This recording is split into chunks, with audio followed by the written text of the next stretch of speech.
స్త్రీలు సాధారణంగా వారి వారి కులధర్మాన్ని అనుసరించి ఏదో విధమైన వృత్తిలో జీవితాన్ని గడిపేవారు.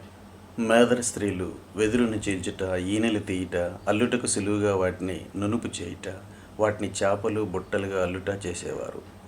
పుష్పలావికులు లేదా మాలాకారులు పూలదండలను కూర్చి అమ్మేవారు. తెలుగు జాతికి చెందిన స్త్రీలు గానుగ ఆడి సంపంగి పువ్వుల నుండి సువాసన గల సంపంగి నూనెను చేసేవారు.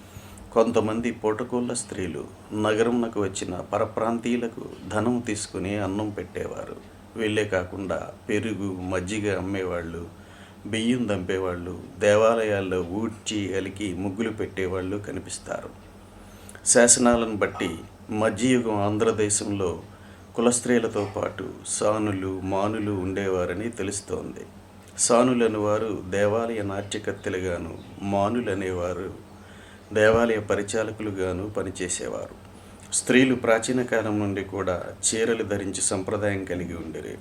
ఉత్తమ కుల స్త్రీలు బహు సున్నితమైన చీరలను ధరించగా మిగిలిన స్త్రీలు సాదా చీరలు కట్టుకునేవారు. స్త్రీలు హోదాను అనుసరించి ఆభరణాలు ధరించేవారు. ఉన్నత వర్గీయులు బంగారు, వెండి ఆభరణాలు, ఇతర స్త్రీలు ఇత్తడి, ఇనుముతో తయారు చేసిన ఆభరణాలను ధరించేవారు.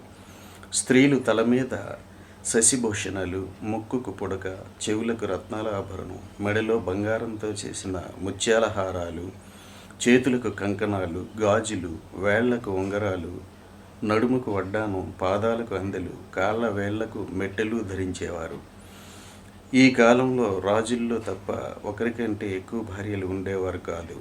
వివాహాలను తల్లిదండ్రులనే నిశ్చయించేవారు. ఆడపిల్లలు ఎవరికైనా ఇష్టపడినా తప్పనిసరిగా తండ్రి అనుమతి పొందాలి.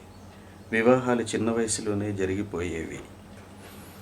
మధ్యయుగంలో వరకట్న ఆచారం లేదు కానీ రాజులు, సామంతులు, ఉన్నత వర్గానికి చెందిన వారు మాత్రం పెళ్లి తర్వాత కుమార్తెను అత్తవారింటికి పంపేటప్పుడు గౌరవంగా కానుకలిచ్చే ఆచారం మాత్రం ఉండేది. ఇది క్రమేపీ వరకట్నంగా మారిపోయింది. ఈ కాలంలో సతీసాగమనం అనే దురాచారం మాత్రం ఉండేది. వడ్డాది సామంత రాజ్యంలో స్త్రీ స్థానం అలా ఉండేది.